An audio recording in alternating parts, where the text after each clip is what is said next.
अपने सभी दर्शकों को नमस्ते, प्रणाम, सलाम, जोहार, जय हिंद। हम अभी जो व्यक्ति दिव्यांगता के क्षेत्र में काम करते हैं और जो दिव्यांगजन हैं उनके माता पिता अभिभावक के लिए, उनके लिए शायद यह वीडियो बहुत ही सार्थक होगी। तो आज जो वीडियो हम लाए हैं वो RPWD एक्ट दिसंबर 2016 के अनुसार है और RPWD एक्ट्स एंड फैक्ट्स ये एक्ट के बारे में बताएंगे। देखिए, हर नागरिक देश का महत्वपूर्ण संसाधन है, इसलिए हमारे सरकार को यह जिम्मेदारी बनती है कि चाहे वह दिव्यांग हो, सामान्य हो, असामान्य हो, सभी की सुविधाओं के बारे में, समान अवसर के बारे में अवसर दे।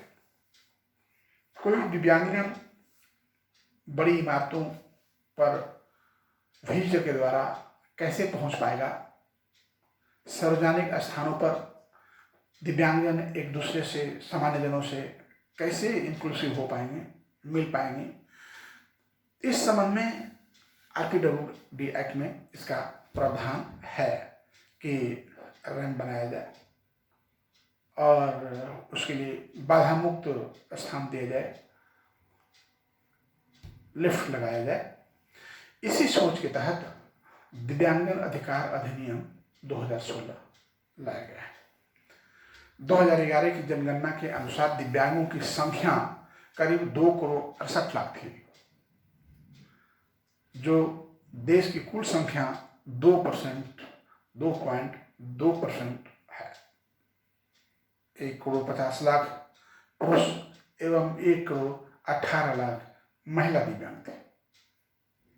जो 20.3 व्यक्ति नहीं चल सकते थे और 18.9% नहीं देख सकते थे।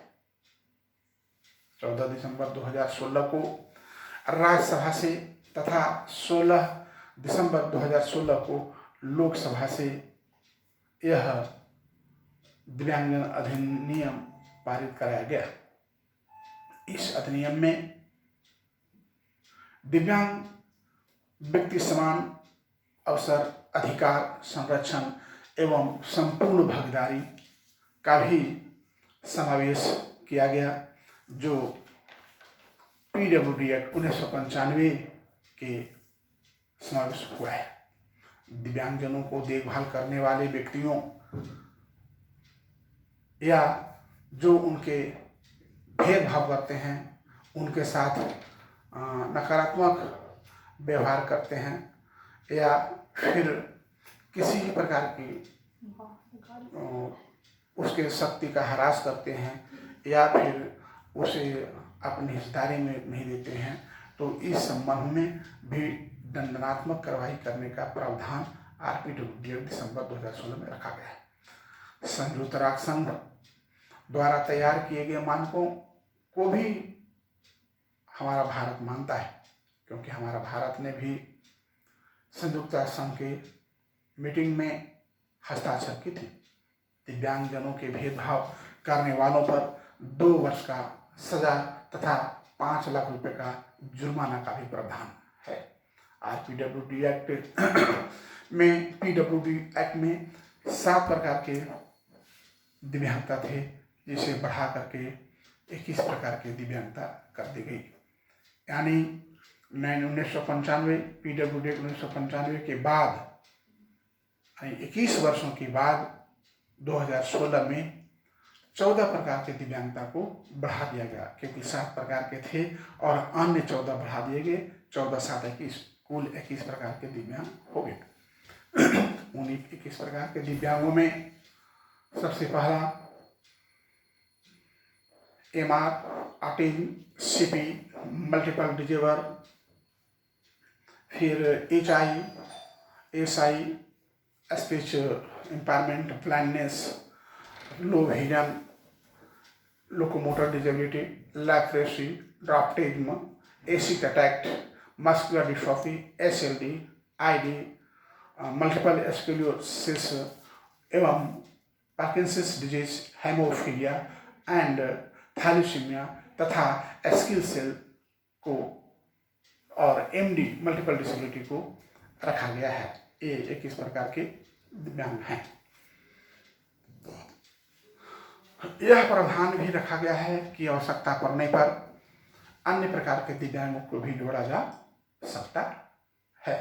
दिव्यांग जनों की शिकायतों को यथासंभव निराकरण करने हेतु राज्य दिव्यांगजन आयुक्त एवं भारत सरकार में मुख्य दिव्यांगजन आयुक्त का भी प्रावधान है, जो दिव्यांगों के साथ होने वाले अन्याय, अत्याचार या शिकायतों का निपटारा करेंगे। आरक्षण की व्यवस्था पहले 3% था, जिसे बढ़ा करके 4% कर दी गई है। बेंचमार्क डिसेबिलिटी 40% से ऊपर है और जो 16 से 18 वर्ष के जो बेंचमार्क दिव्यांग हैं उन्हें निःशुल्क पढ़ने की सुविधा 18 वर्ष तक की गई है। निजी इमारतों में भी और निजी विद्यालयों, अन्य सभी विद्यालयों, अन्य संस्थानों में भी यह नियम लागू है। सुगम भारत अभियान के तहत यह निर्धारित किया गया कि सार्वजनिक स्थलों में भी यह प्रयास किया जाए कि दिव्यांगजन आसानी से पहुंच सकें, उनका रैंप हो, उनका लिफ्ट हो, आने सारी व्यवस्थाएं जो टॉयलेट हों वो सब डिजेबल फ्रेंडली हों। दिव्यांगजनों को वित्तीय सहायता प्राप्त करने के लिए राज्य दिव्यांगजन निधि एवं राष्ट्रीय दिव्यांगजन निधि का भी प्रावधान बनाया गया है, जिससे ऐसे दिव्यांग जो कुछ व्यवसाय करना चाहते हैं, पढ़ाई करना चाहते हैं, आगे विकास करना चाहते हैं, तो उसमें उन्हें 1 लाख रुपये तक मुफ्त 1 लाख रुपये अनुदान स्वरूप दिया जा सकता है। हर जिले में दिव्यांगजनों के कानूनन अभिभावक, यानी हर जिले में जो दिव्यांगजन हैं उनको कानूनन अभिभावक लेने के लिए वो स्थानीय स्तरीय समिति का गठन किया गया है, जिसमें उस स्थानीय स्तरीय समिति में कानूनन अभिभावक प्रमाण पत्र, लीगल गारंटी सर्टिफिकेट ले सकते हैं और उस सर्टिफिकेट के द्वारा जो दिव्यांगजन अपने से निर्णय नहीं ले सकते, उनका जो अभिभावक है वो दोनों मिल करके निर्णय ले सकते हैं और आगे अपना काम का विकास कर सकते हैं और सभी सुविधा उस दिव्यांग के एवज में उस लीगल गार्डियनशिप का जो अभिभावक होंगे उनको दिया जाएगा। हर जिले में दिव्यांगजनों के मामलों को सुलझाने के लिए एक जिले में एक विशेष न्यायालय की व्यवस्था की गई है, जहां जिले में भी दिव्यांगजनों से संबंधित विवाद को निपटारा किया जा सकता है। इसके अतिरिक्त कई सुविधाएं जो है RPWD एक्ट के तहत दी गई है 2016 के तहत, जिसे मैंने इसके पूर्व एक वीडियो और मैंने बनाया है जो अनिल सिंह करके YouTube में है, आप पे देख सकते हैं, समझ सकते हैं।